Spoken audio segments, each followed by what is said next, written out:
여기에 대한축구협회가 신청한 특정감사 재심의가 기각됐습니다. 이에 따른 감사 후폭풍이 시작될 것으로 보입니다. 문화체육관광부는 2025년 1월 2일 대한축구협회가 신청한 특정감사 재심의에 대해 기각을 결정해 통지했다라고 밝혔습니다. 앞서 문체부는 27건의 위법 및 부당사항들에 대해 축구협회에 징계, 시정, 주의제도 개선 등을 요구했으며 합리적인 개선 방안을 마련하도록 통보했습니다. 축구협회는 이에 대해 재심의를 신청했고 문체부는 감사심의위원회를 개최해 7개 안건에 대한 심의 후 최종적으로 모두 기각했습니다. 재심의가 받아들여지지 않으며 축구협회는 한 개월 내 징계에 대한 징계 의결 뒤 결과를 통보해야 하며 제도 개선이나 시정 조치에 대해서는 2개월 내에 문체부에 알려야 하는 상황입니다. 문체부는 최종 감사 결과 발표 당시 감독 선임 과정, 징계 축구인 기습 사면 및 철회, 천안축구종합센터 건립보조금 허위 신청 등에 대한 책임으로 자격정지 이상 중징계를 요구했습니다. 더불어 문체부는 김정배 부회장, 이임생 기술총괄이사 등에게는 홍명보 현 국가대표팀 감독 선임 과정에 책임을 물어 자격정지 이상의 중징계를 요구했습니다. 이어 홍명보 감독에 대해서는 전력강화위원회를 통한 재선임을 통보, 계약 유지 혹은 해지 여부 등에 대해서는 협회의 자율에 맡겼습니다. 문체부 관계자는 이번 축구협회의 재심의 신청 기각에 대해 해당 내용을 다시 살펴본 결과 문제가 없다고 판단했다. 중징계 정몽규 회장, 김정배 부회장, 이임생 이사의 자격정지 이상의 징계와 관련해서 축구협회가 한 달 내로 통보해야 한다. 이후 문체부는 이행 여부를 들여다볼 것이다. 이행 감사 또한 이뤄진다라고 전했습니다. 축구협회의 감사 후폭풍이 이어질 것이라고 알렸는데요.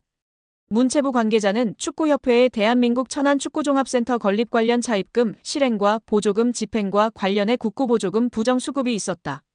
보조금 환수 절차를 밟을 예정이다. 보조금 56억 원 전체가 환수 대상인지 여부 또한 따져 물을 예정이라고 말했습니다.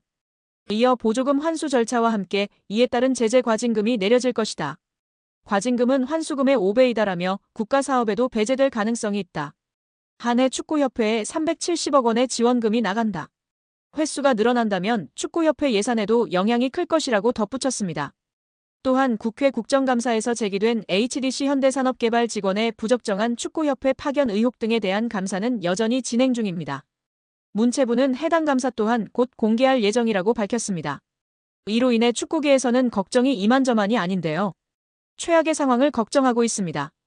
최악의 상황이라 함은 보조금 환수 절차와 함께 이에 따른 제재 과징금이 내려질 것이기 때문입니다. 과징금은 환수금의 5배이기 때문입니다. 이에 더해 축구협회에 지급되던 370억 원의 연간 지원금도 배제될 가능성이 높아지고 있습니다. 이 같은 조치는 재정적으로 궁핍한 축구협회 입장에서는 자칫 파산, 부도의 위기로 내몰릴 수 있다고 판단됩니다. 천안축구센터의 공사는 당연히 큰 차질이 예상되고 직원들의 급여 지급도 원만하지 않을까 걱정이 됩니다. 여기에 제55대 대한축구협회장 선거에 출마한 신문선 명지대학교 기록정보과학전문대학원 스포츠기록분석학과 초빙 교수가 파격적인 행보를 이어가며 화제입니다. 신문선 교수 측은 5일 보도자료를 통해 현재 한국 남자축구 국가대표팀 감독 연봉이 20억 원, 상근 부회장 연봉은 3억 원이 넘는다. 비상근 부회장 연봉 역시 억대를 훌쩍 넘는다며 비상근 전력강화위원장이 자문료 성격으로 한 달에 1,500만 원의 급여를 받아가는 것에 대해 현장 축구인들이 분노하고 있다라고 밝혔습니다. 이어 정몽규 회장이 상상도 못할 금액의 자문료를 지급한 사실이 문체부의 감사를 통해 밝혀졌다. 확인된 금액만 수십억 원이다. 이 돈은 정몽규 회장의 개인 돈도 아니고 축구협회의 예산을 집행한 것이다라고 주장했습니다. 그러면서 비상임 이사들에게 지급한 돈을 꼼꼼히 따져보면 정몽규 회장 자신에 대한 충성도에 따라 차등 지급한 듯 싶다. 자신이 축구협회 이사였던 1990년대에는 회의비도 없었고 협회가 교통비 지급도 하지 않았다라며 당시 축구협회 이사로서 기술위원회, 상벌위원회, 여성분과위원회, 사업분과위원회 등 많은 분과위원회에 속해 회의도 많았지만 자문료의 명분으로 축구협회로부터 돈을 받아본 일이 단 한 차례도 없었다라고 꼬집었습니다. 신문선 교수는 자신이 협회장으로 당선된다면 비상임 이사들에 대한 비용 지급은 폐지할 것이라고 강조했습니다. 입장문을 통해 이와 같은 사실을 국민께 약속한 셈인데요. 그는 이 급여를 주는 예산이 국민들이 낸 세금일 수도 있다. 축구협회의 예산은 정부 보조금 성격의 것과 전 축구인의 땀과 노력으로 생성된 축구협회 브랜드를 앞세운 영업의 결과로 조성된 재산이다. 그럼에도 마치 회장 개인의 돈처럼 펑펑 써댄 내역을 전 국민에게 공개할 생각이다. 이 내역을 살피면 정몽규 회장에 대한 충성도 순위 또한 밝혀질 것이다라고 이야기했습니다. 또 예산 집행 및 철저한 관리를 강조하며 투명한 집행부를 꾸리겠다고 주장했다. 신문선 교수는 예산을 철저하게 필터링하고 타당한 금액으로 적절하게 사용할 것이다. 비축된 예산은 대한민국 축구의 미래 사업에 값지게 사용할 것을 약속드린다라고 했습니다. 그는 축구협회에 대한 국민의 일반적 시각은 부정, 부패한 집단으로 보고 있다는 사실은 축구협회의 브랜드를 불량품으로 각인되게 한 정몽규 회장의 책임이다. 이는 스폰서십, 광고주 영입 등 영업수익 창출에서 큰 손실로 이어지고 정부와의 긴장 관계는 정부 지원금 문제에도 심각한 악영향을 줄 것이다라고 짚었습니다. 끝으로 지난 아시안컵을 치르는 과정에서 성적 부진과 각종 외유 등의 문제로 지휘봉을 내려놓은 위르겐 클린스만 감독의 이름을 언급했는데요. 신문선 후보는 회장이 되면 클린스만에게 지급한 위약금 금액을 공개하겠다. 정부 감사를 통해 클린스만 전 감독의 계약은 정몽규 회장이 독단적으로 행사한 직권 남용이 밝혀졌기 때문에 구상권 청구도 검토하고 있다라고 목소리를 높였습니다.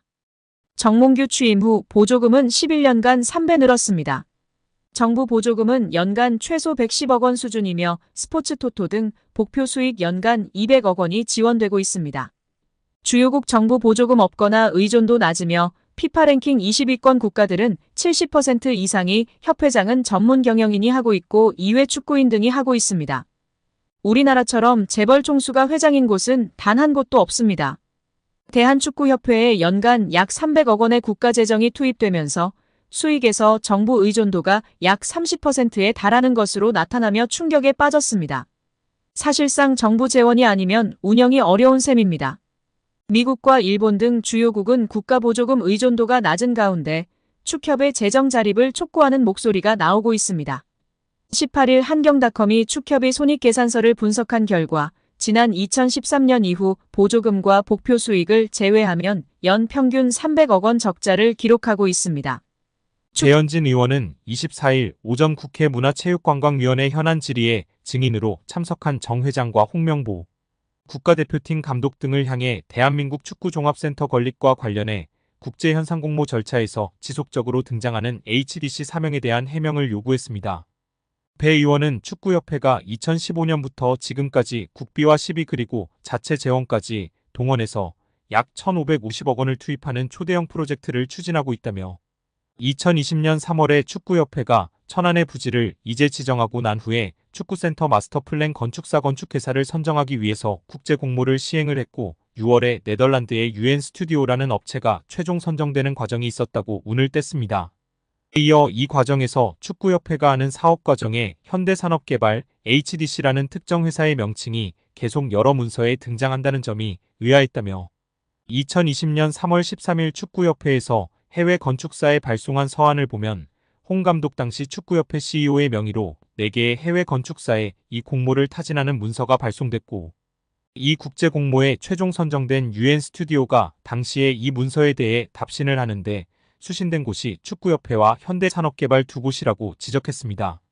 그러면서 현대산업개발이 전체적인 이 공모의 공식적인 과정에서 실무적인 수신을 받은 것이라며 2020년 11월 24일 UN 스튜디오가 다시 과업 범위 및 수수료 제한이라는 계약 조정 문건, 비용에 관한 문건을 축구협회에 발송하는데 이 문서 또한 현대산업개발도 동일하게 수신한다고 꼬집었습니다. 또 해당 문서의 4번째 페이지를 보면 현장 방문 관련 내용에 대한축구협회, 현대산업개발, 그리고 한국의 설계사들과 함께 공동으로 디자인을 개발하기 위해 일정량의 한국 방문이 필요하다고 하며 이곳에 다시 특정 회사 명칭인 현대산업개발이 등장한다고 설명했습니다.